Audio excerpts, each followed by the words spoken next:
Number 8, Minato নামিকাজে the yellow flash. Minato তার সময়ের strongest shinobi ছিল। ট্যালেন্টেড হওয়ার পাশাপাশি তার কাছে huge chakra reserve, speed, strength, strategical mind সবকিছুই ছিল। সে 9 বিচ বমকেও টেলিপোর্ট করে দিয়েছিল, যার জন্য ঠিক কতটা চাকরা লাগতে পারে তা তোমরাই জানো। এছাড়াও flying Ryzen, phase mode, পুরামা চাকরা mode এবং রাসিং গান যেটা সে নিজে ক্রিয়েট করেছিল এগুলো তো আছেই।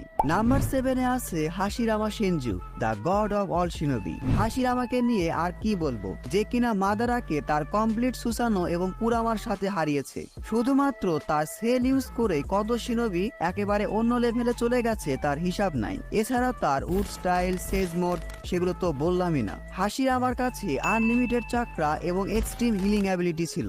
সে আমাদের লিস্টে নাম্বার 7-এ আছে। আর হ্যাঁ, এখানে তোমাদের খেয়াল রাখতে হবে, এখানে কিন্তু আমি নারুতো অ্যানিমের স্ট্রংগেস্ট শিনোবি নিয়ে কথা বলছি। বোরুতো অ্যানিমে এখনো ইনক্লুড করা হয়নি, সেটা নিয়ে আলাদা ভিডিও আসবে।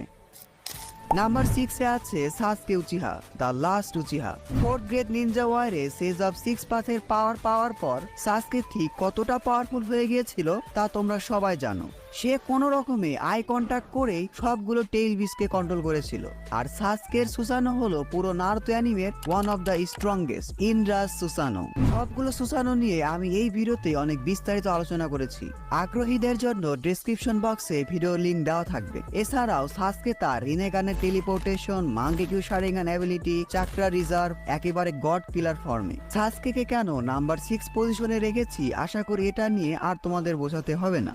নাম্বার 5-এ আছে আমাদের মেইন ক্যারেক্টার নারুতো উজুমাকি। সাসকের মতো নারুতো যখন সেজ অফ 6 পাথের পাওয়ার পেয়েছিল, হি বিকাম আনস্টপেবল।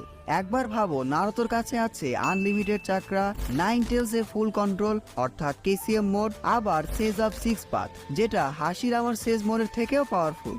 এছাড়াও তার রাসিঙ্গান ভ্যারিয়েশন, মাল্টি শ্যাডো ক্লোন, তাইজুৎসু সবকিছুই তাকে আমাদের এই লিস্টে নাম্বার 4-এ নিয়ে এসেছে।